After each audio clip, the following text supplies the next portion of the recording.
All right. Well, first off, thanks for everyone for being here. I'm really happy to be here to participate, try and talk about something different and new. When I first started preparing my craft talk, I wasn't sure what angle to go with. I wasn't sure if we were going to have mostly nonfiction, maybe a spare poet in the mix. And I wanted to make sure I had something that could be accessible to anybody and learn something from. I do have Mike as a heads up to give me the hook if it's not working, but we're going to have some fun. So first off, I want to start by going back to a very old diagram. Everyone's probably familiar from this from middle school, high school, English class. I think it's pretty cliche. I think it's pretty boring, it's formulaic, but when you're 10, it's a great way to explain a story of how it's supposed to loop around, resolve, come to a conclusion by the end. Today I want to think about that graph and flip it in a different way. So I want to start by getting you all in this mindset of what does plot look like, not just actions happening, what does it mean to you, and how can it mean something to the reader? And in that sense, we're going to have some fun, and we're going to do something different. Some math. If you want, you can write this down. It's a very simple equation. I am not rewriting the book on anything, but I did want to try to put into words what impact on audience means. And for me, as somebody who writes horror, consumes a lot of horror adjacent things, I always start with character, tension, and plot. If I'm reading a work or watching a movie where a character's absence is not there, I don't care. If the plot is really boring, repetitive, I'm out. So for me, in my personal view, I always start there for what's most important. And again, you could save this equation because these are my variables, but later on you can have your own. So I'm going to talk about Anora first, just as kind of a warm-up. Has anyone not seen it besides who I just spoke to? Oh, that's such a bummer. Still here? All right. It still works. Okay, I'll do my best. So anybody who hasn't seen Anora, please watch it. It's not a horror movie. There we go. Thank you. All right, is that better? All right. That's perfect, I think. A little more? I can always just hold it closer too. How about now? Perfect? Okay. So I took my variables for this movie and I decided to put them in a graph over time to kind of see what and how I could chart my own emotional reaction to this movie. So on the y-axis, those are the approximation of all the variables. So character, plot, tension. On the x-axis is time. I cut everything off at 2 hours. So if you want to look at the bottom, that's a 2-hour mark. For me, I thought it started off a little bit slow, but there was enough character there to keep me invested and keep me following along. I did see a spike when she meets a certain person in that movie, so not to spoil it, just to give you an idea of the pattern of my own response to that movie and the impact it had on me. And to keep things fresh, I don't think anyone has seen this movie. Okay. Do you like it? All right.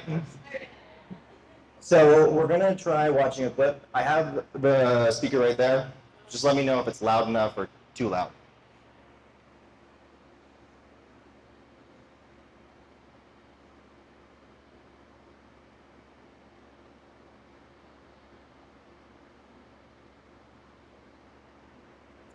It's on?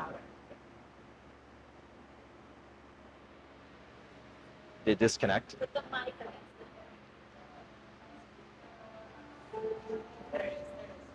Yeah.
Okay, so that was the opening scene, as you probably all presumed.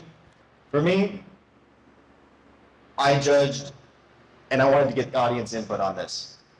For me, that starts off with a big promise. I get a little bit of character from the setting, a little bit of tension, obviously, right away, and obviously something insane is happening, and I wonder what it's going to lead to.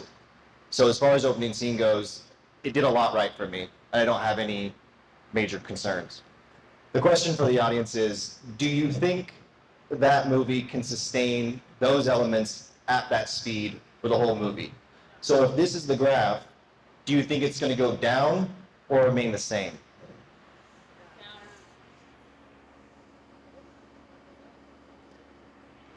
So you see, right after that scene, it slows down quite a bit. It takes time to develop character, it takes time to develop a different type of tension, different plot elements. And as the movie goes on, it ramps back up little by little by little.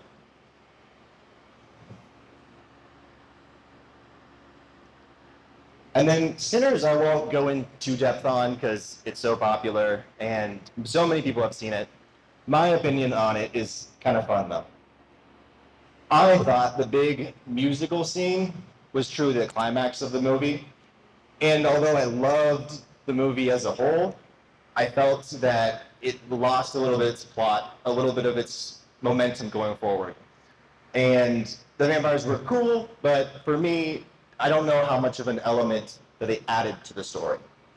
And again, everyone's graph for these things could be different, but this is if I'm looking through those specific lens of character, plot, and tension. And again, this is all just my opinion, but when I look at work, I look at horror specifically, I always wonder if something doesn't work for me, what is the reason? It's not always just, character's underdone. It's normally some issue within it as a whole. So, easy example. This would be a graph of a movie I really don't like, maybe like, is low-hanging fruit, Fast and Furious franchise. They have stuff in there, but they never worked together. They're just kind of popcorn entertainment. You like it, that's great. But for me, it never goes beyond the greater whole. It never points to something bigger, and it's all just kind of entertainment. And then this is the alternative example that I think a poem would disagree with, because I think a poem can operate at a high level the whole way through. But when we're talking about novels, short stories, things like that, I would argue that some dips, some up and downs are good for the reader.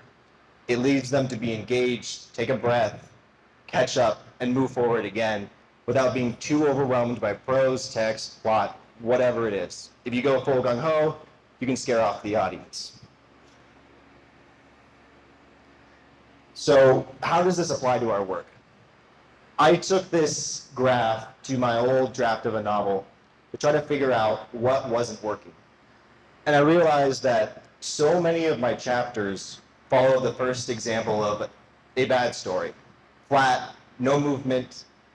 Maybe there was good writing here, maybe there was some tension here, but they followed a pattern. And if my work follows a certain pattern, I'm not going to surprise the reader and keep them engaged the whole way through. And furthermore, if I can track that pattern across different works, I'm not challenging myself to do different work. If I'm always starting really high, dipping low, going back high, that's my own pattern that I would want to break. So if I can learn my pattern, break it, and do something different, it leaves room for more creativity, more storytelling long term. And really, the question for us all is just, what can we do to keep the audience engaged? Because to me, it's all subjective. We don't know what an audience is going to respond to. But so often it's easy to get lost in the details of something the details of the writing, the details of character, that we forget what's the emotional burden on the reader. Is it too much, or is it just enough in the right spots? So learning your pattern, learning when to break it, and learning what we can do better long term to write new, different, more exciting stories is what it's all about. And for me, I promised you a short talk, and this is the end of that talk.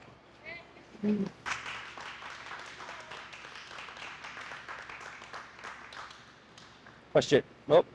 Question? Oh, and when the audience asks questions, Aaron will have to repeat the question before you answer it. Have you ever used a heart rate monitor? I can't hear it. Have you Ever used a heart rate monitor when you're watching a horror movie? Have I used a heart rate monitor when I'm watching a movie? I don't think so. I mean, Apple Watch? Yeah, Apple Watch. no, never have. What's on your x-axis? What's on my x-axis? That's time. So it went all the way to 2, aka 2 hours. Y-axis. What's on the y-axis? Y-axis is the impact on the audience. So the combination for me was character, plot, tension. Maximum of 3, so I'm not giving anything more than 1 to limit the scope. How do you know, or maybe you don't know, how do you know when you're supposed to dip? I mean, so when I look at the graph, I think, oh no, it's bad. Mm-hmm. It went down, and then, oh, it's good when it went up. Yeah. And then I was thinking about Jackie's, one of her slides where she was saying, you know, the room and simple and paraphrasing hardly, but do you know what I mean? Like you need breathing space. Yeah. So the question is, let me know if I get this right. How do I know when to go down or when to go higher? And down isn't bad. And down isn't bad. That's what I guess that's. Yeah, I would agree that down isn't bad. I mean, how would I know? It's 2 different ways of doing it. You could do something like this, which is a lot of work, but it can be useful to look at something with fresh eyes. But to know when is to know how much engagement. For example, if I have a big dramatic chapter scene, am I going to follow that up with more? And you can, but then are you going to let the audience breathe after that? And so much of that is intuitive, and that's what so much of art is. But knowing when you're dipping, you should know why you're doing it. It should be intentional. And then in Anora, I think they dipped too long. There was a point where I think it's flat for a little bit. Yeah. It's also about knowing, how long the dip, how long it has to be. Yeah, and knowing how long to dip for is important too. It's almost like white space. It's almost like white space. Yeah. Yeah. D? Okay, so the peaks are like the most impactful, the most engaging.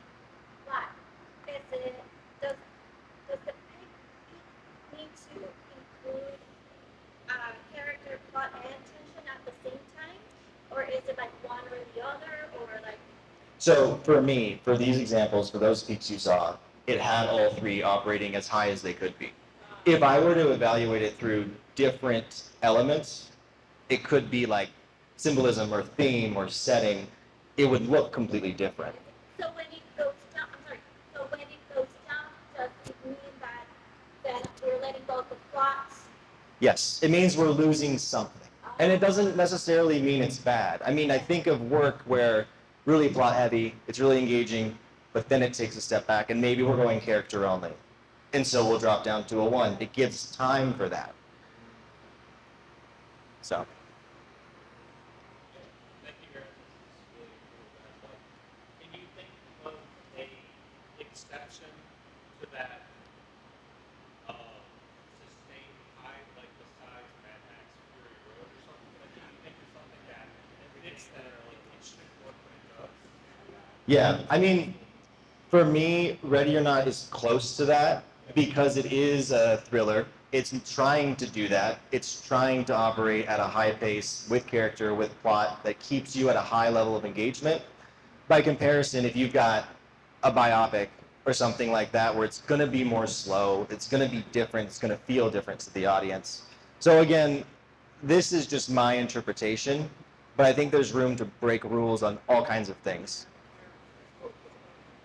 So I'm thinking about what you're saying about going down this bad, but I'm going to ask one question to challenge that a little bit. What if at the end of the movie, there's that dip? Like, isn't that a catastrophe? I would agree. I mean, if you're getting all the way down to like 0, like you hit the end of a movie and you've got no plot, no character, no tension, to me that would look like there's no resolution for the characters. There's nothing that the plot in terms of the movie makes you think of the movie longer. You just forget about it. Yeah, I guess what I'm thinking out loud here is about how, the beginning and the end are so crucial. Because a lot of movies will live and die, right? Like, if you have a bad ending to a movie, it seems really hard to survive the critical reception or even over the story, right? Yeah. If there's a bad ending, it's like everyone's going to forget about it. Yeah, I completely agree. But I think it also comes down to the content that you're working with. If you're going to go make a horror movie, you're going to want a certain response from the audience. If you're doing some kind of comedy, it's going to feel different. And comedies could, their highs are earlier and more often. But again, it's more of an exercise in how we view our work and knowing the audience and trying to get a good gauge on their response and knowing why you're doing it when you're doing it.